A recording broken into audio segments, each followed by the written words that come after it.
ఏమన్నారు ఎస్పీ గౌతమ్ కుమార్? నాకు రివార్డ్ ఇచ్చారు. సార్ గౌతమ్ కుమార్ గారు పనిచేశారు కదా, ఆయనలో మీరు నేర్చుకుంది ఏంటి? Is a sincere officer, honest officer, work తెలిసిన ఆఫీసరు. అలాంటి ఆయన దగ్గర చేయటం కూడా చాలా నేను అనుకోవటం ఫెచ్చింగ్, చాలా గౌరవంగా ఫీల్ అవుతాను నేను.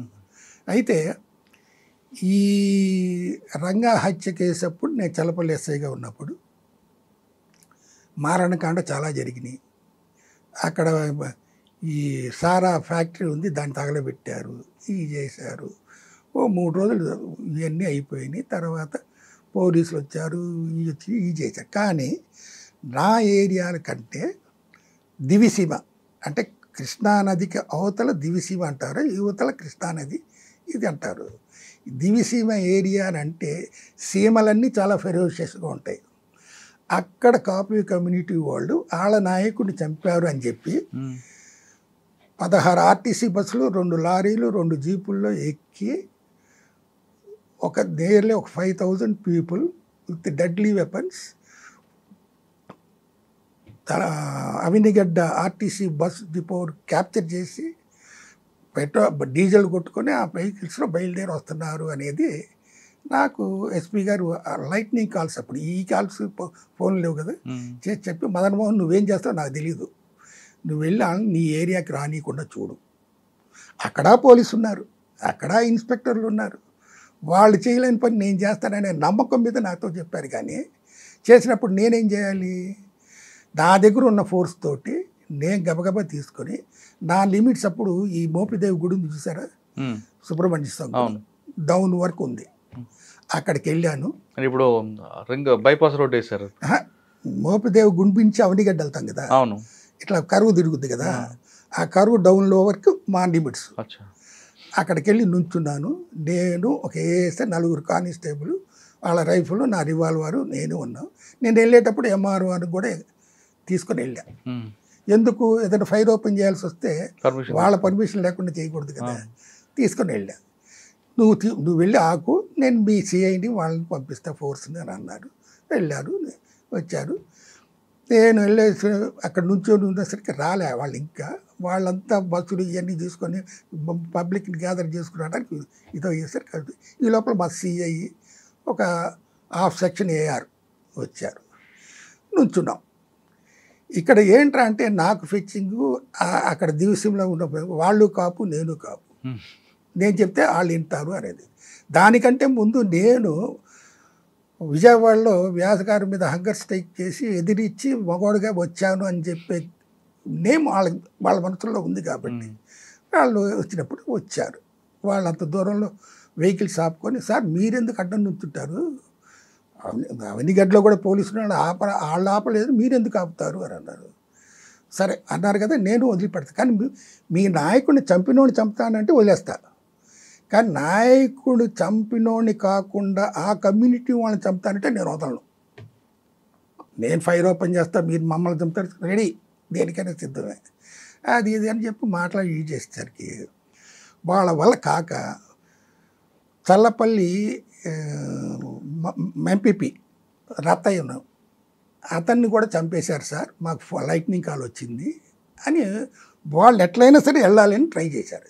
సరే అన్నారు కదా, మా పోలీస్ ఫోర్స్ ఉంది కదా, నేను ఇక్కడ గీతకి ఇస్తా, ఆ గీత దాటి మీరు ఇటు రావద్దు, మా వాళ్ళు ఇక్కడే ఉంటారు, మీరు ఉండండి, మీరు ఎవరు వస్తారో నాతో రండి, జీప్లో తీసుకొని వెళ్ళి రత్తయ్య బతుకుంటే ఇక్కడ తీసుకొస్తా, లేకపోతే వదిలేస్తా మిమ్మల్ని అని అన్నా. నాకంటే హయ్యర్ ర్యాంక్ సిఐ కానీ ఎంఆర్ఓ కానీ వీళ్ళు కానీ ఎవరు మాట్లాడటానికి లేదు, వాళ్ళ కమ్యూనిటీ వేరు, వాళ్ళని ఆపగలిగేది నేను ఒక్కడనే అనేది ఏంటంటే కమ్యూనిటీ ఒకటి. కాబట్టి ఇట్లా వాళ్ళని తీసుకొని వెళ్ళి తీసుకొచ్చే లోపల ఇక్కడ మారణకాండం ఎట్లా జరిగిందంటే, ఆ మోపిదేవి దీంట్లో కొంతమంది ఎవరు కమ్మాసు గ్యాదర్ అయ్యి వాళ్ళు ఉంటే ఒక ఎంతమంది 50 మంది ఎంతమంది ఉంటారు, మనం వెళ్తాం ఒక 100 మంది.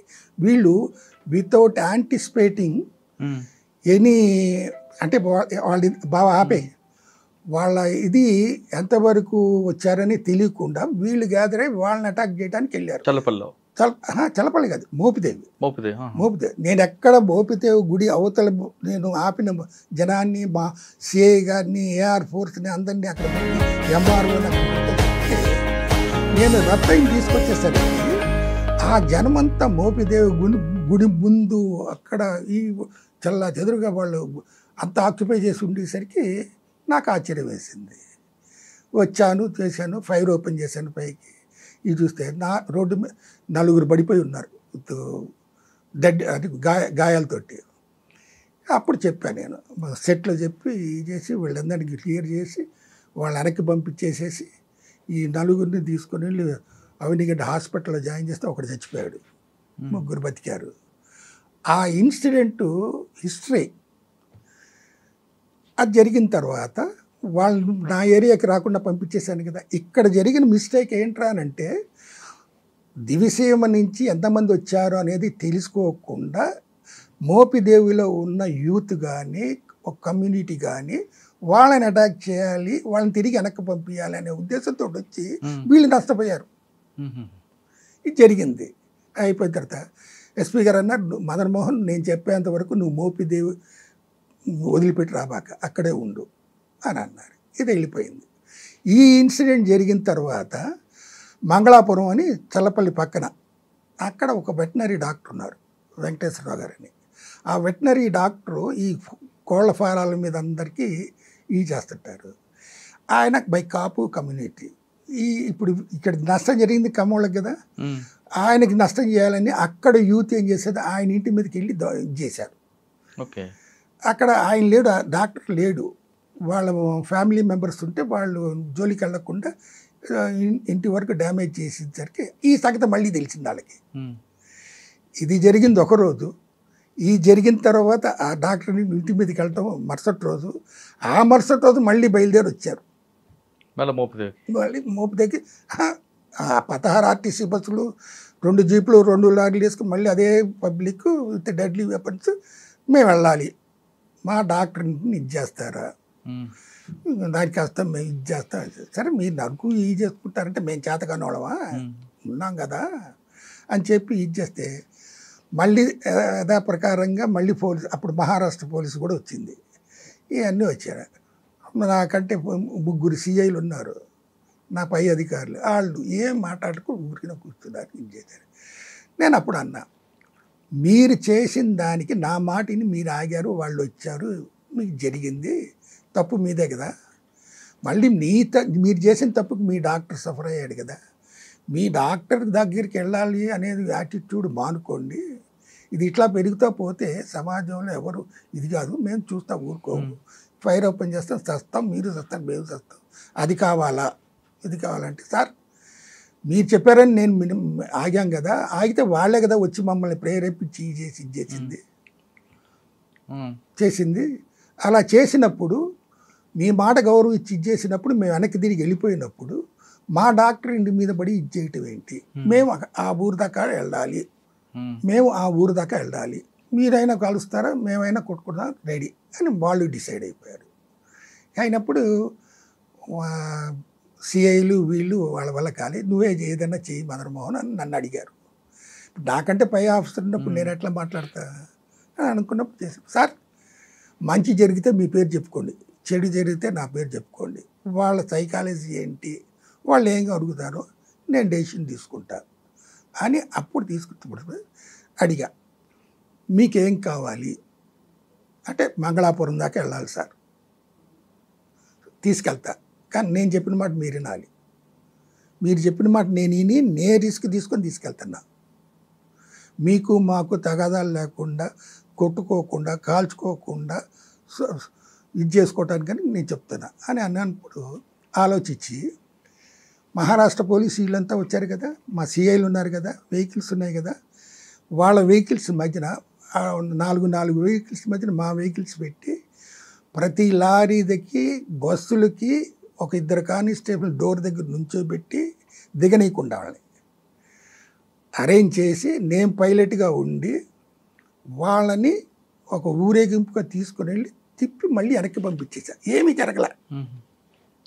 అంటే ఎంత ప్రజెన్స్ ఆఫ్ మైండ్ యూజ్ చేసి పెద్ద నష్టాన్ని జరిగింది దానికి. వీళ్ళు ఇట్లా వస్తున్నారు అని తెలిసి కమ్మోళ్ళు అయితే ఇళ్లలో నుంచి పారిపోయి బంగారం డబ్బులు తీసుకొని వెళ్ళి చంపేస్తారేమోనని చెప్పి పారిపోయి చేసి వచ్చిన తర్వాత వీళ్ళు ఇట్లా చేసి తిప్పి పంపించేసిన తర్వాత వాళ్ళు నాకేమంట కట్టారో తెలుసా, వీడు కుల పిచ్చ చూపించుకున్నాడు, పార్టీ పిచ్చ చూపించుకున్నాడు. నేనేదో కాంగ్రెస్ పార్టీ అన్నట్టు, వాళ్ళేదో టీడీపీ పార్టీ అనుకున్నట్టు.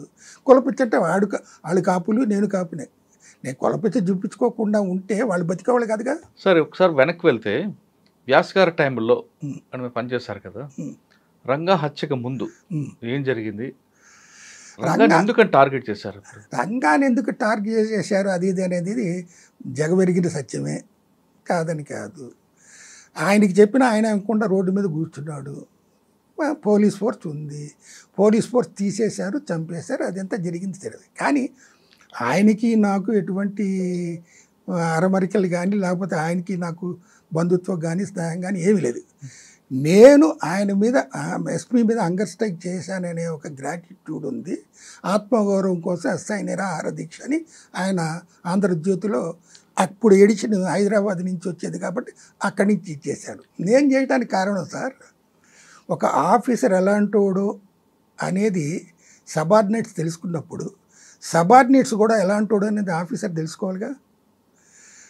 ఆ ఆఫీసర్ని విజయవాడ అర్బన్ డిస్ట్రిక్ట్ ఫామ్ చేసి వేసిన తర్వాత అక్కడ రంగాన్ని ఎదనీయకుండా చేయాలి అనుకున్నప్పుడు రంగాన్ని ఎంతైతే తొక్కాలనుకున్నారో అంత బాగా పైకి పెరిగాడు రంగా. కరెక్ట్. కాబట్టి ఎమ్మెల్యే వేయగలిగారు. కానీ అట్లాంటి దీంట్లో కింద ఆఫీసర్లు ఆయన కులం అయినంత మాత్రాన ఆయనకి ఏజెంట్లమా లేకపోతే ఆయన గూఢచారులమా? మేము కాదు కదా, కాదు కదా, డిపార్ట్మెంట్లో ఇది. అట్లా ఇది ఉన్నప్పుడు నేను లా అండ్ ఆర్డర్లో 7 టౌన్లో చేసేటప్పుడు కొన్ని ఇన్సిడెంట్స్, ఇప్పుడు పొలిటికల్ ఇన్సిడెంట్స్ జరుగుతాయి. మహా దర్బార్ అని పెట్టారు, ఆ దర్బార్కి వచ్చి చెప్పుకుంటారు, మేము వెళ్తాం ఎంక్వైరీ చేస్తాం.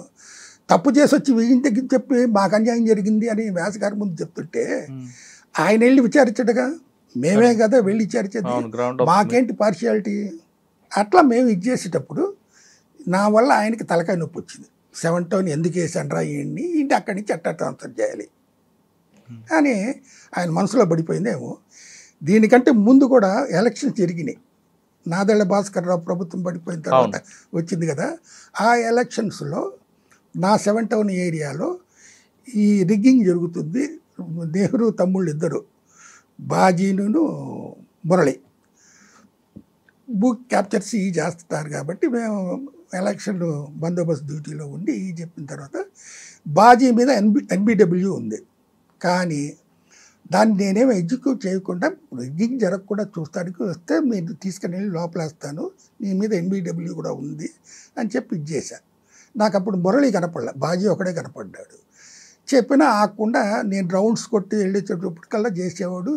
వచ్చినప్పుడు నాకు 2 సార్లు కనపడేసరికి జీప్ ఎక్కించుకొని తీసుకొచ్చేటప్పుడు మురళిని వాళ్ళ తమ్ముని తీసుకెళ్తానని తెలిసి మోటార్ సైకిల్ మీద నా వెహికల్కి అడ్డం పెట్టి వాడి తమ్ముని తీసుకెళ్ళిపోయాడు.